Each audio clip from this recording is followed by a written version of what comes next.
ଯେତେ ବି ନିବିଡ଼ ବନ୍ଧୁତା ହେଉନା କାହିଁକି ଏହି ତିନି ଜଣ ନିଶ୍ଚିନ୍ତ ଭାବରେ ଧୋକା ଦିଅନ୍ତି। ସୁନ୍ଦର କାହାଣୀଟିଏ, ନିଶ୍ଚିନ୍ତ ଭାବରେ ଶେଷ ପର୍ଯ୍ୟନ୍ତ ଶୁଣନ୍ତୁ। ତା ପୂର୍ବରୁ ଯଦି ଆପଣମାନେ ଆମ ପେଜ୍ରେ ନୂଆ, ପେଜ୍କୁ ଫଲୋ କରି ଭିଡ଼ିଓକୁ ଲାଇକ୍ ସେୟାର ନିଶ୍ଚିନ୍ତ ଭାବରେ କରିବେ। ଚାଲନ୍ତୁ ଆରମ୍ଭ କରିବା। ବହୁତ ବର୍ଷ ପୂର୍ବରୁ ଗୋଟିଏ ଗାଁରେ ଜଣେ ଗରିବ ବ୍ରାହ୍ମଣ ରହୁଥିଲେ। ସେ ଏତେ ଗରିବ ଥିଲେ ଯେ ପରିବାର ପାଇଁ ଦିନକୁ 2 ବେଳା ଭୋଜନ ମଧ୍ୟ ଯୋଗାଇ ପାରୁନଥିଲେ। ଦିନେ ଅଧିକ ରୋଜଗାର କରିବା ଇଚ୍ଛା ନେଇ ସେ ଅନ୍ୟ ଦେଶକୁ ଯିବା ପାଇଁ ବାହାରିଲେ। ସେ ତାଙ୍କ ସହିତ କିଛି ଆବଶ୍ୟକ ଜିନିଷ ନେଇଥିଲେ। ଯିବାବେଳେ ରାସ୍ତାରେ ଏକ ଜଙ୍ଗଲ ପଡ଼ିଲା। ସେଠାରେ ସେ ଗୋଟିଏ କୂଅ ଦେଖିଲେ। କୂଅକୁ ଦେଖି ତାଙ୍କୁ ଶୋଷ ଲାଗିଲା। ତେଣୁ ସେ କୂଅ ଭିତରକୁ ପାଣି ପିଇବାକୁ ଦେଖିଲେ। କିନ୍ତୁ ସେ ଦେଖିଲେ ଯେ କୂଅ ଭିତରେ ଗୋଟିଏ ସିଂହ, ମାଙ୍କଡ଼, ସାପ ଏବଂ ଜଣେ ଲୋକ ପଡ଼ି ରହିଛନ୍ତି। ଜଣେ ମନୁଷ୍ୟକୁ କୂଅ ଭିତରକୁ ଦେଖୁଥିବାର ଦେଖି ସିଂହ କହିଲା, ଆରେ ଭାଇ, ତୁମେ କିଏ? ତୁମେ ବହୁତ ଭଲ ସମୟରେ ଆସିଛ। ଦୟାକରି ମୋତେ ଏହି ସ୍ଥାନରୁ ବାହାର କରି ମୋ ଉପରେ ଉପକାର କର। ମୁଁ ଅନେକ ଦିନ ଧରି ଏହି ସ୍ଥାନରେ ପଡ଼ି ରହିଛି। ଏହା ଶୁଣି ବ୍ରାହ୍ମଣ କହିବାକୁ ଲାଗିଲା, ତୁମେ ମୋତେ ବୋକା ଭାବୁଛ କି? ଯଦି ମୁଁ ତୁମକୁ କୂଅ ଭିତରୁ ବାହାର କରେ, ତୁମେ ମୋତେ ମାରି ଖାଇଦେବନି କି? ତୁମେ ଗୋଟିଏ ହିଂସ୍ରସ ପଶୁ ମଧ୍ୟରୁ ଜଣେ ଏବଂ ସ୍ୱଭାବରେ ମୋର ଶତ୍ରୁ ମଧ୍ୟ। ମୁଁ ତୁମ ଉପରେ ବିଶ୍ୱାସ କରିପାରିବି ନାହିଁ। ଏହା ଶୁଣି ସିଂହ କହିଲା, ହେ ଭାଇ, ତୁମେ ଜଣେ ଭଲ ମଣିଷ। ତା ଛଡ଼ା ମୁଁ ଅସୁବିଧାରେ ପଡ଼ିଛି। ମୋତେ ତୁମର ସାହାଯ୍ୟ ଦରକାର। ମୁଁ ତୁମକୁ କେମିତି ଖାଇପାରିବି? ତୁମେ ବିନା କାରଣରେ ମୋର ଭୟ କରୁଛ।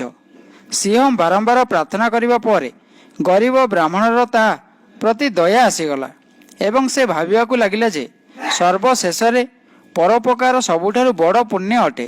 ସିଂହ ପୁଣି କହିଲା, ଭାଇ, ମୁଁ ପ୍ରତିଜ୍ଞା କରୁଛି ଯେ ତୁମର କୌଣସି ପ୍ରକାର କ୍ଷତି କରିବି ନାହିଁ ଏବଂ ସର୍ବଦା ତୁମର ଅନୁଗ୍ରହ କରିବି। ବ୍ରାହ୍ମଣ ଏକ ଦଉଡ଼ି ସାହାଯ୍ୟରେ ସିଂହକୁ ସେହି କୂଅରୁ ଟାଣି ବାହାର କରିଦେଲା। ସିଂହ କୂଅ ଭିତରୁ ବାହାରକୁ ଆସିବା ପରେ ବ୍ରାହ୍ମଣକୁ ଧନ୍ୟବାଦ ଜଣାଇ କହିଲା, ମୁଁ ତୁମର ଏହି ଉପକାର କେବେ ବି ଭୁଲି ପାରିବି ନାହିଁ। ମୁଁ ପର୍ବତର ଅନ୍ୟ ପାର୍ଶ୍ୱରେ ରହେ। ଯେତେବେଳେ ତୁମେ ଅସୁବିଧାରେ ପଡ଼ିବ, ମୋ ପାଖକୁ ଆସିବ। ମୁଁ ନିଶ୍ଚିତ ଭାବରେ ତୁମକୁ ଯଥାସମ୍ଭବ ସାହାଯ୍ୟ କରିବି। ଏହାପରେ କୂଅ ଭିତରୁ ମାଙ୍କଡ଼ର ସ୍ୱର ଶୁଭିଲା, ଭାଇ, ମୋତେ ମଧ୍ୟ ଏଠାରୁ ବାହାରକୁ କାଢ଼ିଦିଅ। ମୁଁ ମଧ୍ୟ ସର୍ବଦା ତୁମର ଋଣୀ ରହିବି। ବ୍ରାହ୍ମଣ ଦଉଡ଼ି ସାହାଯ୍ୟରେ ମାଙ୍କଡ଼କୁ ମଧ୍ୟ କୂଅରୁ ଟାଣି ବାହାର କରିଦେଲା। ମାଙ୍କଡ଼ ମଧ୍ୟ ତାଙ୍କୁ ଧନ୍ୟବାଦ ଜଣାଇ କହିଲା ଯେ ମୁଁ ସେହି ପାହାଡ଼ ପଛରେ ଥିବା ବଗିଚାରେ ରୁହେ। ଯଦି ତୁମେ କୌଣସି ବିପଦରେ ପଡ଼, ମୋ ପାଖକୁ ଆସିପାରିବ ଏବଂ ମୁଁ ମୋ ସାମର୍ଥ୍ୟ ଅନୁଯାୟୀ ତୁମକୁ ସାହାଯ୍ୟ କରିବି। ଏହା କହି ମାଙ୍କଡ଼ ମଧ୍ୟ ସେଠାରେ ଠିଆ ହେଲା। ତାପରେ କୂଅ ଭିତରୁ ସାପ ନିମିତ୍ତ କରି ଡାକିଲା, ବ୍ରାହ୍ମଣ ଭଗବାନ, ଯେପରି ତୁମେ ସିଂହ ଏବଂ ମାଙ୍କଡ଼କୁ ବାହାର କରିଛ, ମୋତେ ମଧ୍ୟ ବାହାରକୁ କାଢ଼ି ମୋ ଉପରେ ମଧ୍ୟ ଅନୁଗ୍ରହ କର। ତାପରେ ବ୍ରାହ୍ମଣ କହିଲା, ନା ବାବା, ତୁମେ ଜଣେ ସାପ। ତୁମେ ମୋତେ ଯଦି କାମୁଡ଼ି ଦେବ, ତେବେ ସାପ କହିଲା, ଆରେ ଭାଇ, ତୁମେ କ'ଣ କହୁଛ? କେହି କ'ଣ କାହାର ସାହାଯ୍ୟକାରୀକୁ କ୍ଷତି ପହଞ୍ଚାଇପାରେ? ବ୍ରାହ୍ମଣ କହିଲା, ମୁଁ ତୁମକୁ ସହଜରେ ବିଶ୍ୱାସ କରିପାରିବି ନାହିଁ। ତାପରେ ସାପ ବହୁତ ଅନୁରୋଧ କଲା, ତୁମେ ମୋତେ ବାହାରକୁ କାଢ଼ିଦିଅ। ମୁଁ ତୁମକୁ କାମୁଡ଼ିବି ନାହିଁ। ବ୍ରାହ୍ମଣ ସାପ ଉପରେ ମଧ୍ୟ ଦୟା ଆସିଲା। ସେ ତାକୁ ମଧ୍ୟ ବାହାର କରିଦେଲା ଏବଂ ସାପ ମଧ୍ୟ ବ୍ରାହ୍ମଣକୁ ବହୁତ ଧନ୍ୟବାଦ ଜଣାଇଲା। ସାପ କହିଲା, ଭାଇ, ଯଦି ତୁମେ କୌଣସି ଅସୁବିଧାର ସମ୍ମୁଖୀନ ହୁଅ, ମୋତେ ମନେ ପକାଇବ। ମୁଁ ସେହି ମୁହୂର୍ତ୍ତରେ ଆସି ତୁମକୁ ନିଶ୍ଚୟ ସାହାଯ୍ୟ କରିବି। ବ୍ରାହ୍ମଣ କହିଲେ, ଠିକ୍ ଅଛି, ଯଦି ତୁମେ ଏପରି ସମୟରେ ଆସିବ, ମୁଁ ତୁମକୁ ନିଶ୍ଚୟ ମନେ ପକାଇବି। ତାପରେ ହଠାତ୍ କୂଅ ଭିତରୁ ବ୍ୟକ୍ତିଟିର ସ୍ୱର ଆସିଲା ଏବଂ ସେ ଲୋକଟି କହିଲା, ଆରେ ଭାଇ, ମୋତେ ବି ଏହି କୂଅର ଭିତରୁ ବାହାର କରିଦିଅ। ସବୁବେଳେ ମୁଁ ତୁମର ଋଣୀ ରହିବି। ଯେତେବେଳେ ବ୍ରାହ୍ମଣ ସେହି ବ୍ୟକ୍ତିଙ୍କୁ ବାହାରକୁ ଆଣିବା ପାଇଁ ଦଉଡ଼ି ପକାଇଲେ, ସେତେବେଳେ ସାପ କହିଲା ଯେ ଏହି ବ୍ୟକ୍ତିଙ୍କୁ ସାହାଯ୍ୟ କର ନାହିଁ। ଏହା ନିଶ୍ଚିନ୍ତ ଭାବରେ ତୁମର ସମ୍ପ୍ରଦାୟର, କିନ୍ତୁ ଏହି ବ୍ୟକ୍ତି ହେଉଛି ଏକ ଚୋର। ମାଙ୍କଡ଼ ଏବଂ ସିଂହ ମଧ୍ୟ ସାପର କଥାକୁ ସମର୍ଥନ କରି କହିଲେ, ଯଦି ତୁମେ ଏହି ବ୍ୟକ୍ତିଙ୍କୁ ସାହାଯ୍ୟ କର, ତୁମେ ବହୁତ ଅସୁବିଧାରେ ପଡ଼ିବାର କାରଣ ଏହି ବ୍ୟକ୍ତି ଗୁଣରେ ଜଣେ ବଡ଼ ଚୋର। ଯିଏ ତାକୁ ସାହାଯ୍ୟ କରେ, ସେ ତାର ମୂଳ କାଟିଦିଏ। ଏହା କହି ମାଙ୍କଡ଼, ସାପ ଏବଂ ସିଂହ ସେଠାରୁ ଚାଲିଗଲେ। ସେମାନେ ଚାଲିଯିବା ପରେ ସେ ଲୋକଟି ନିବେଦନ କରି କହିଲା, ହେ ଭାଇ, ତୁମେ ମାଙ୍କଡ଼, ସିଂହ ଓ ସାପର ଜୀବନ ରକ୍ଷା କରିଛ, ମୋ ଜୀବନ ମଧ୍ୟ ବଞ୍ଚାଅ, ମୁଁ ତୁମ ସମ୍ପ୍ରଦାୟର। ତାପରେ ବ୍ରାହ୍ମଣ କହିଲା, ଭାଇ, ଲାଗୁଛି ତୁମେ ଜଣେ ଭଲ ବ୍ୟକ୍ତି ନୁହେଁ। ଏହିପରି ଏହି ପଶୁମାନେ ମଧ୍ୟ ତୁମକୁ ସମାଲୋଚନା କରୁଛନ୍ତି। ମୁଁ କୌଣସି ପ୍ରକାରରେ ତୁମକୁ ସାହାଯ୍ୟ କରିବି ନାହିଁ। ତାପରେ ଲୋକଟି ପୁଣି କହିଲା, ଆରେ ଭାଇ, ତୁମେ ସେହି ପଶୁମାନଙ୍କର କଥା ଶୁଣ ନାହିଁ, ମୋତେ ସାହାଯ୍ୟ କର। ଲୋକଟି ବହୁତ କାନ୍ଦିଲା, ଚିତ୍କାର କଲା ଏବଂ ନିବେଦନ ମଧ୍ୟ କଲା। ତାପରେ ବ୍ରାହ୍ମଣଙ୍କୁ ତା ଉପରେ ଦୟା ଆସିଲା। ସେ ଲୋକଟିକୁ ବାହାରକୁ ବାହାର କରିଦେଲେ। ସେ ବ୍ରାହ୍ମଣଙ୍କୁ ଅଶେଷ ଧନ୍ୟବାଦ ଦେଲେ ଏବଂ ସେ କହିଲେ, ହେ ଭାଇ, 7 ଜନ୍ମ ପାଇଁ ତୁମେ କରିଥିବା ଉପକାରକୁ ମୁଁ ଭୁଲି ପାରିବି ନାହିଁ। ତାପରେ ବ୍ରାହ୍ମଣ କହିଲେ, ଆରେ ଭାଇ, ଏଥିରେ ଉପକାର କ'ଣ? ମଣିଷ ହିଁ ମଣିଷକୁ ସାହାଯ୍ୟ କରିବ, କିନ୍ତୁ ତୁମେ କିଏ? ଲୋକଟି କହିଲା, ମୁଁ ଜଣେ ଗରିବ ସୁନାରୀ। ମୁଁ ନିକଟସ୍ଥ ଗାଁର ରତନପୁରରେ ରହେ। ଯଦି ମୋ ପାଇଁ କୌଣସି ସେବା ଅଛି ତେବେ ଦୟାକରି ମୋ ପାଖକୁ ଆସିବ। ଏହା କହି ସେ ଚାଲିଗଲେ। ବ୍ୟକ୍ତି ଜଣକ ଚାଲିଯିବା ପରେ ବ୍ରାହ୍ମଣ ନିଜର ଥାଳିରୁ ଗୋଟିଏ ଢାଳ ବାହାର କଲେ, କୂଅରୁ ପାଣି ବାହାର କରି ପିଇଲେ ଏବଂ ନିଜର ଗନ୍ତବ୍ୟ ସ୍ଥଳ ପାଇଁ ଯାତ୍ରା ଆରମ୍ଭ କଲେ। ଦୀର୍ଘ ସମୟ ଚାଲିବା ପରେ ସେ ଏକ ସହରରେ ପହଞ୍ଚିଲେ। ସହରରେ ପହଞ୍ଚି ତ ଗଲେ, କିନ୍ତୁ ଏବେ କାମ ଖୋଜିବାର ଥିଲା। ବ୍ରାହ୍ମଣ ଗୋଟିଏ ସାହୁକାର ଦୋକାନରେ ପହଞ୍ଚିଲେ ଓ ସାହୁକାରକୁ ଅନୁରୋଧ କଲେ, ଆପଣ ମୋତେ କିଛି କାମ ଦେଇପାରିବେ କି? ମୁଁ ଆପଣଙ୍କର କଠିନ ପରିଶ୍ରମ ଏବଂ ସଚ୍ଚୋଟତା ସହିତ କାମ କରିବି। ସାହୁକାର କହିଲେ, ଭାଇ, ମୋର କୌଣସି ଖାଲି ଜାଗା ନାହିଁ, ତୁମେ ଅନ୍ୟ ସ୍ଥାନରେ ଦେଖ। ବ୍ରାହ୍ମଣ ସେଠାରୁ ନିରାଶ ହୋଇ ଫେରି ଆସିଲେ। ଏହାପରେ ବ୍ରାହ୍ମଣ କାମ ପାଇଁ ବହୁ ସ୍ଥାନରେ ନିବେଦନ କରୁଥିଲେ, କିନ୍ତୁ ତାଙ୍କ ଭାଗ୍ୟ ଖରାପ ଥିଲା, ତେଣୁ ତାଙ୍କୁ କୌଣସି କାମ ମିଳିନଥିଲା। ତେଣୁ ବ୍ରାହ୍ମଣ ଭାବିବାକୁ ଲାଗିଲେ ଯେ ମୁଁ ବର୍ତ୍ତମାନ ମୋ ପତ୍ନୀ ଏବଂ ପିଲାମାନଙ୍କୁ କିପରି ମୁହଁ ଦେଖାଇବି। ମୋ ଭଳି ଭାଗ୍ୟହୀନ ଲୋକ ବର୍ତ୍ତମାନ ଆତ୍ମହତ୍ୟା କରିବା ଭଲ। ଏହି ନିରାଶରେ ବ୍ରାହ୍ମଣ ଆତ୍ମହତ୍ୟା କରିବାକୁ ଚିନ୍ତା କରିବାକୁ ଲାଗିଲେ, କିନ୍ତୁ ହଠାତ୍ ତାକୁ ସିଂହ, ମାଙ୍କଡ଼ ଏବଂ ସାପ ସୁନାରୀଙ୍କ କଥା ମନେ ପଡ଼ିଗଲା। ସେ ଭାବିଲେ, କାହିଁକି ନା ଏମାନଙ୍କୁ ଥରେ ସାହାଯ୍ୟ ମାଗି ଦେଖେ, ବୋଧହୁଏ ସେମାନେ ମୋତେ ସାହାଯ୍ୟ କରିପାରନ୍ତି। ଆତ୍ମହତ୍ୟା ଚିନ୍ତା ଛାଡ଼ି ସେ ପ୍ରଥମେ ମାଙ୍କଡ଼ ପାଖକୁ ଗଲା। ମାଙ୍କଡ଼ ତାଙ୍କୁ ଖୋଲା ହୃଦୟରେ ସ୍ୱାଗତ କଲା ଏବଂ ଗଛରୁ ତୋଳି ପ୍ରଚୁର ମିଠା ଫଳ ଖାଇବାକୁ ଦେଲା। ମାଙ୍କଡ଼ କହିଲା, ତୁମେ ମୋ ଘରକୁ ଯେକୌଣସି ସମୟରେ ଆସିପାରିବ, ତୁମକୁ ସବୁବେଳେ ସ୍ୱାଗତ। ବ୍ରାହ୍ମଣ ମାଙ୍କଡ଼କୁ କହିଲା, ଆରେ ଭାଇ, ମୁଁ ଜଙ୍ଗଲର ରାଜା ସିଂହକୁ ଭେଟିବାକୁ ଚାହୁଁଛି, ତୁମେ ମୋତେ ତାଙ୍କ ଠିକଣା ଦେଇପାରିବ କି? ମାଙ୍କଡ଼ କହିଲା, ହଁ, କାହିଁକି ନୁହେଁ, ତୁମେ ପାହାଡ଼ ତଳକୁ ଯାଅ, ତୁମେ ସେଠି ସର୍ବପ୍ରଥମେ ସିଂହର ଗୁମ୍ଫା ପାଇବ। ଏହା ଶୁଣି ବ୍ରାହ୍ମଣ ସେଠାରୁ ଚାଲିଗଲେ ଏବଂ ସିଂହ ଗୁମ୍ଫାରେ ଯାଇ ପହଞ୍ଚିଗଲେ। ଯେତେବେଳେ ବ୍ରାହ୍ମଣ ସିଂହର ଗୁମ୍ଫାର ପାଖରେ ପହଞ୍ଚିଗଲେ, ସିଂହ ତାଙ୍କୁ ସ୍ୱାଗତ କରିବା ପାଇଁ ଖୁସିରେ ଆଗକୁ ଆସି କହିଲା, ମୁଁ ତୁମକୁ ଦେଖି ବହୁତ ଖୁସି, ମୋତେ କୁହ, ମୁଁ ତୁମର କେଉଁ ସେବା କରିବି? ସେତେବେଳେ ବ୍ରାହ୍ମଣ କହିଲେ, ଭାଇ, ମୁଁ ବହୁତ ଗରିବ, ମୋତେ ଯଦି କିଛି ଧନ ମିଳିଯାଏ ତେବେ ମୁଁ ମୋ ଘରକୁ ଫେରିଯାଆନ୍ତି, ନହେଲେ ଆତ୍ମହତ୍ୟା ବ୍ୟତୀତ ଅନ୍ୟ ରାସ୍ତା ନାହିଁ। ଏତେ ନିରାଶ ହୁଅନ୍ତୁ ନାହିଁ ମିତ୍ର, ଟିକିଏ ଅପେକ୍ଷା କର। ସିଂହ ଏତିକି କହି ନିଜ ଗୁମ୍ଫା ଭିତରକୁ ଗଲା। ଯେତେବେଳେ ସିଂହ ବାହାରକୁ ଆସିଲା, ତା ପାଟିରେ ରତ୍ନ ଖଞ୍ଜା ସୁନା ଏକ ହାର ଥିଲା।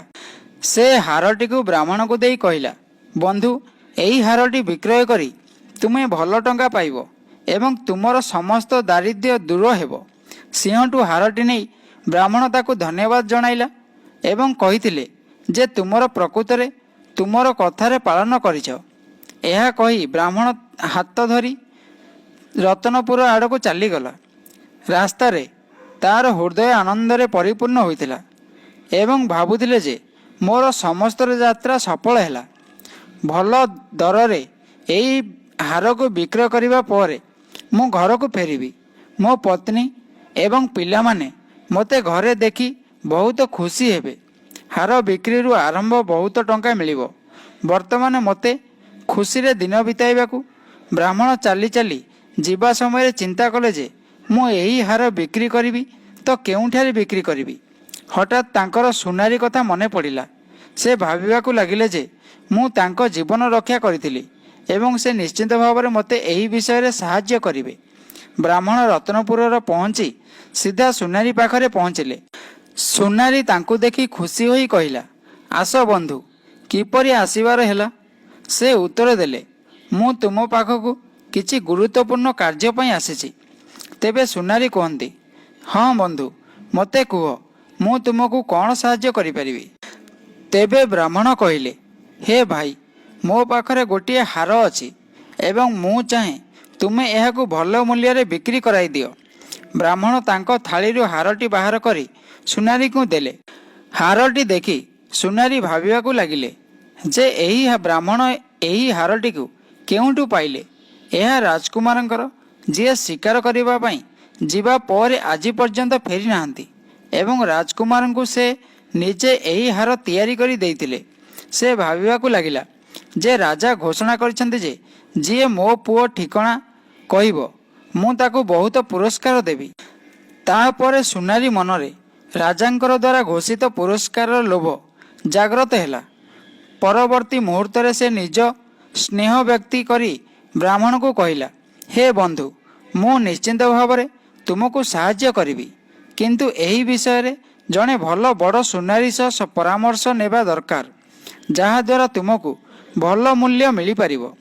ଏହା କହି ସୁନାରୀ ହାରଟିକୁ ପକେଟରେ ରଖି ବାହାରକୁ ଯିବାକୁ ପ୍ରସ୍ତୁତ ହେଲା ଏବଂ ବ୍ରାହ୍ମଣଙ୍କୁ କହିଲା ଯେ ତୁମେ କିଛି ସମୟ ଏଠାରେ ବିଶ୍ରାମ କର, ଯେ ପର୍ଯ୍ୟନ୍ତ ମୁଁ କୌଣସି ସୁନାରୀକୁ ଭେଟି ଫେରି ଆସିବି। ବ୍ରାହ୍ମଣ କହିଲେ, ଠିକ୍ ଅଛି ବନ୍ଧୁ, ମୁଁ ଏଠାରେ ବସିଛି। ତାପରେ ସୁନାରୀ ତାଙ୍କ ପତ୍ନୀକୁ ଡାକି କହିଲେ, ତୁମେ ବ୍ରାହ୍ମଣ ଦେବତାଙ୍କ ଅତିଥି ଚର୍ଚ୍ଚା କର, ତାଙ୍କ ପାଇଁ ଖାଦ୍ୟ ପ୍ରସ୍ତୁତି କରି ତାଙ୍କୁ ଖାଇବାକୁ ଦିଅ, ମୁଁ ଟିକେ ବାହାରକୁ ଯାଇ ଫେରି ଆସିବି। ସୁନାରୀ ଏହା କହି ଘରୁ ବାହାରି ସିଧା ରାଜଦରବାରକୁ ଗଲା। ସେଠାରେ ପହଞ୍ଚି ରାଜାଙ୍କୁ ପରାମର୍ଶ କରି କହିଲା, ମହାରାଜ, ଏକ ବିଶେଷ ଉଦ୍ଦେଶ୍ୟ ପାଇଁ ଆପଣଙ୍କୁ ଭେଟିବାକୁ ଆସିଛି। ତାପରେ ହାରଟି ରାଜାଙ୍କୁ ଦେଇ ସେ କହିଲା, ଏହା ହେଉଛି ସେହି ହାର ଯାହା ମୁଁ ରାଜକୁମାରଙ୍କ ପାଇଁ ନିଜ ହାତରେ ତିଆରି କରିଥିଲି। ଜଣେ ଲୋକ ମୋ ପାଖକୁ ଆସିଛନ୍ତି ଏହାକୁ ବିକ୍ରୟ କରିବା ପାଇଁ। ମୁଁ ସେହି ଲୋକଙ୍କୁ ମୋ ଘରେ ବସାଇ ଏଠାକୁ ଆସିଛି। ହାରଟି ଦେଖିବା ମାତ୍ରେ ରାଜା ଜାଣିପାରିଲେ ଯେ ସେ ନିଶ୍ଚିନ୍ତ ମୋ ପୁଅର ହତ୍ୟାକାରୀ। ରାଜା କ୍ରୋଧିତ ହୋଇ ପଚାରିଲେ, ସେହି ଶୈତାନ ଯିଏ ମୋ ପୁଅକୁ ହତ୍ୟା କରି ତାର ହାର ନେଇଗଲା? ତାପରେ ସୁନାରୀ କହିଲେ, ସେ ଜଣେ ଗରିବ ବ୍ରାହ୍ମଣ, ସେ ବର୍ତ୍ତମାନ ମୋ ଘରେ ବସିଛନ୍ତି। ରାଜା କ୍ରୋଧରେ ପାଗଳ ହୋଇ ସେନାପତିଙ୍କୁ ସୁନାରୀ ଘରକୁ ଯାଇ ତୁରନ୍ତ ସେହି ବ୍ରାହ୍ମଣକୁ ବାନ୍ଧି ନେଇ ଆସିବାକୁ ନିର୍ଦ୍ଦେଶ ଦେଲେ। ସେନାପତି ତୁରନ୍ତ କିଛି ସୈନିକଙ୍କୁ ନେଇ ସୁନାରୀଙ୍କୁ ଘରକୁ ଯାଇ ବ୍ରାହ୍ମଣଙ୍କୁ ଧରି ରାଜାଙ୍କ ଦରବାରରେ ଉପସ୍ଥାପନ କଲେ। ଏହି ଘୃଣ୍ୟ ବ୍ୟକ୍ତି ରାଜକୁମାରଙ୍କର ହତ୍ୟାକାରୀ, ତେଣୁ ତାଙ୍କୁ ତୁରନ୍ତ କାରାଗାରରେ ରଖାଯିବା ଉଚିତ। ରାଜାଙ୍କର ଆଦେଶରେ ସୈନିକ ବ୍ରାହ୍ମଣଙ୍କୁ ନେଇ କାରାଗାରରେ ରଖିଲେ। ଯେତେବେଳେ ସୈନିକମାନେ ଯିବାକୁ ବାହାରିଲେ ସେତେବେଳେ ବ୍ରାହ୍ମଣ ପଚାରିଲେ, ମୋତେ କାହିଁକି ରାଜକୁମାରଙ୍କର ହତ୍ୟାକାରୀ କୁହାଯାଉଛି? ସୈନିକ କହିଲେ, ଯଦି ତୁମେ ରାଜକୁମାରଙ୍କୁ ହତ୍ୟା କରିନାହଁ ତେବେ ରାଜକୁମାରଙ୍କ ହାର ତୁମ ପାଖକୁ କିପରି ଆସିଲା? ସେହି ସୁନାରୀ ଯାହାକୁ ତୁମେ ହାରଟିକୁ ବିକ୍ରି କରିବାକୁ ଚାହୁଁଥିଲ, ସେ ସେହି ହାରଟି ରାଜକୁମାରଙ୍କ ପାଇଁ ନିଜେ ତିଆରି କରିଥିଲେ ଏବଂ ସେ ହିଁ ରାଜାଙ୍କୁ ସବୁ କଥା କହିଛନ୍ତି। ତେଣୁ ତୁମେ ବର୍ତ୍ତମାନ ଧରା ପଡ଼ିଛ, ତୁମେ ରକ୍ଷା ପାଇପାରିବ ନାହିଁ। କିଛି ଦିନ ପରେ ରାଜା ତୁମକୁ ମୃତ୍ୟୁଦଣ୍ଡ ଦେବେ। ଏହା କହି ସୈନିକମାନେ ସେଠାରୁ ଚାଲିଗଲେ। ସୈନିକମାନେ ଚାଲିଯିବା ପରେ ବ୍ରାହ୍ମଣ ଭାବିବାକୁ ଲାଗିଲେ ଯେ ସୁନାରୀ ମୋତେ ଏକ ବଡ଼ ଅସୁବିଧାରେ ପକାଇ ଦେଇଛନ୍ତି। ବର୍ତ୍ତମାନ ମୁଁ କ'ଣ କରିବି? ଏହି ସହରରେ ମୋତେ ସାହାଯ୍ୟ କରିବାକୁ କେହି ନାହାନ୍ତି। ପ୍ରଭୁ ଦୟାକରି ମୋତେ ରକ୍ଷା କରନ୍ତୁ। ଯଦି ମୋତେ ଫାଶୀ ହୁଏ ତେବେ ମୋ ପତ୍ନୀ ଏବଂ ମୋ ପିଲାମାନଙ୍କ ସହିତ କ'ଣ ହେବ? ତାପରେ ହଠାତ୍ ତାଙ୍କୁ ସାପ ଯାହା କହିଥିଲା ତାର ମନେ ପଡ଼ିଗଲା। ପରବର୍ତ୍ତୀ ମୁହୂର୍ତ୍ତରେ ସେ ସାପକୁ ମନେ ପକାଇଲେ। ସାପଟି ତାଙ୍କ ସାମ୍ନାରେ ଆସି କହିଲା, ବନ୍ଧୁ, ତୁମେ ମୋତେ କିପରି ମନେ ପକାଇଲ? ବ୍ରାହ୍ମଣ କହିଲା, ମୁଁ ବହୁତ ଅସୁବିଧାରେ ପଡ଼ିଛି। ରାଜା ମୋତେ ଜବରଦସ୍ତ କାରାଗାରରେ ରଖିଛନ୍ତି ଏବଂ ମୋତେ ସେହି ଅପରାଧ ପାଇଁ ଦଣ୍ଡ ଦେଇଛନ୍ତି ଯାହା ମୁଁ କରିନାହିଁ। ତାପରେ ବ୍ରାହ୍ମଣ ସାପକୁ ହାର ପ୍ରାପ୍ତ ଠାରୁ ଆରମ୍ଭ କରି ବନ୍ଦୀ ହେବା ପର୍ଯ୍ୟନ୍ତ ସମ୍ପୂର୍ଣ୍ଣ କାହାଣୀ ବର୍ଣ୍ଣନା କଲେ ଏବଂ କରୁଣ ସ୍ୱରରେ କହିଲେ, ବନ୍ଧୁ, ବର୍ତ୍ତମାନ ତୁମେ ମୋତେ ରକ୍ଷା କର। ତୁମେ ମୋତେ କହିଥିଲ ଯେ ଅସୁବିଧା ସମୟରେ ତୁମେ ମୋତେ ସାହାଯ୍ୟ କରିବ। ବର୍ତ୍ତମାନ ତ ମୋ ଜୀବନ ବିପଦରେ ଅଛି। ଏହାଠାରୁ ଆଉ ଅଧିକ ଅସୁବିଧା କ'ଣ ହୋଇପାରେ? ତାପରେ ସାପ କହିଲା, ବନ୍ଧୁ, ମୁଁ ତୁମକୁ କହିଥିଲି ଯେ ସେହି ଚୋରକୁ ସାହାଯ୍ୟ କର ନାହିଁ। ସେ ତୁମକୁ ଅସୁବିଧାରେ ପକାଇପାରେ। କୁହାଯାଏ ଯିଏ ଧନର ଅତ୍ୟଧିକ ଲୋଭୀ, ଯାହା ସହିତ ପୂର୍ବର ଶତ୍ରୁତା ଥାଏ, ଏବଂ ଯିଏ ଏକାଧିକ ପୁରୁଷ କିମ୍ବା ମହିଳା ପ୍ରତି ଆସକ୍ତ, ସେ ପୁରୁଷ କିମ୍ବା ମହିଳା ହୁଅନ୍ତୁ, ଏମାନଙ୍କର ସହିତ ତୁମର ବନ୍ଧୁତା ଯେତେ ଗମ୍ଭୀରତା ହେଉନା କାହିଁକି, ଏହି 3 ଜଣ ବ୍ୟକ୍ତି ସର୍ବଦା ତୁମ ସହ ବିଶ୍ୱାସଘାତକତା କରନ୍ତି। ସେମାନଙ୍କୁ ଅନ୍ଧ ଭାବରେ ବିଶ୍ୱାସ କର ନାହିଁ। ସାପ ପୁଣି କହିଲା, ଯଦି ତୁମେ ମୋତେ ମନେ ପକାଇଛ, ତେବେ ମୁଁ ନିଶ୍ଚିନ୍ତ ଭାବରେ ତୁମକୁ ସାହାଯ୍ୟ କରିବି। ମୁଁ ଏକ ସମାଧାନର ଉପାୟ ଚିନ୍ତା କରିଛି। ମୁଁ ଲୁଚି କରି ରାଣୀଙ୍କର କୋଠରୀକୁ ଯାଇ ତାଙ୍କୁ କାମୁଡ଼ିବି। ମୋ କାମୁଡ଼ିବା ପରେ ରାଣୀ ଚେତାଶୂନ୍ୟ ହୋଇଯିବେ। ଯିଏ ଯେତେ ଚେଷ୍ଟା କଲେ ମଧ୍ୟ ଠିକ୍ ହୋଇପାରିବେ ନାହିଁ। ମୋର ବିଷର ପ୍ରଭାବ ସେ ପର୍ଯ୍ୟନ୍ତ ରହିବ, ଯେ ପର୍ଯ୍ୟନ୍ତ ତୁମେ ତୁମ ହାତରେ ତାଙ୍କର କପାଳକୁ ଛୁଇଁ ନ ଦେବ। ତୁମେ ରାଣୀଙ୍କର କପାଳକୁ ଛୁଇଁବା ମାତ୍ରେ ସେ ଚେତନା ଫେରି ପାଇବେ ଏବଂ ରାଜା ଖୁସି ହୋଇ ତୁମକୁ ଛାଡ଼ିଦେବେ। ରାଜା ତାଙ୍କର ରାଣୀକୁ ବହୁତ ଭଲ ପାଆନ୍ତି। ତାଙ୍କୁ ବଞ୍ଚାଇବା ପାଇଁ ସେ କିଛି ବି କରିପାରନ୍ତି।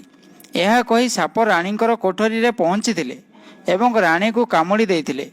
ରାଣୀ ସଙ୍ଗେ ସଙ୍ଗେ ଉଠି ପାଟି କରି କହିଲେ, ସାପ ଝରକା ପଟେ ବାହାରକୁ ଚାଲିଗଲା ଓ ରାଣୀ ଚିତ୍କାର କରି କୋଠରୀରେ ଚେତାଶୂନ୍ୟ ହୋଇପଡ଼ିଲେ। ରାଣୀଙ୍କର ସମସ୍ତ ସେବକ ରାଣୀଙ୍କ ପାଟି ଶୁଣି ଦୌଡ଼ି ଆସିଲେ। ରାଣୀ କହିଥିଲେ ଯେ ତାଙ୍କୁ ସାପ କାମୁଡ଼ିଛନ୍ତି। ରାଜାଙ୍କୁ ତୁରନ୍ତ ସୂଚନା ଦିଆଯାଇଥିଲା ଯେ ରାଣୀଙ୍କୁ ବିଷାକ୍ତ ସାପ କାମୁଡ଼ି ଦେଇଛି ଏବଂ ସେ ଚେତାଶୂନ୍ୟ ହୋଇପଡ଼ିଛନ୍ତି। ତୁରନ୍ତ ତାଙ୍କ ଚିକିତ୍ସା ପାଇଁ ବ୍ୟବସ୍ଥା କରାନ୍ତୁ।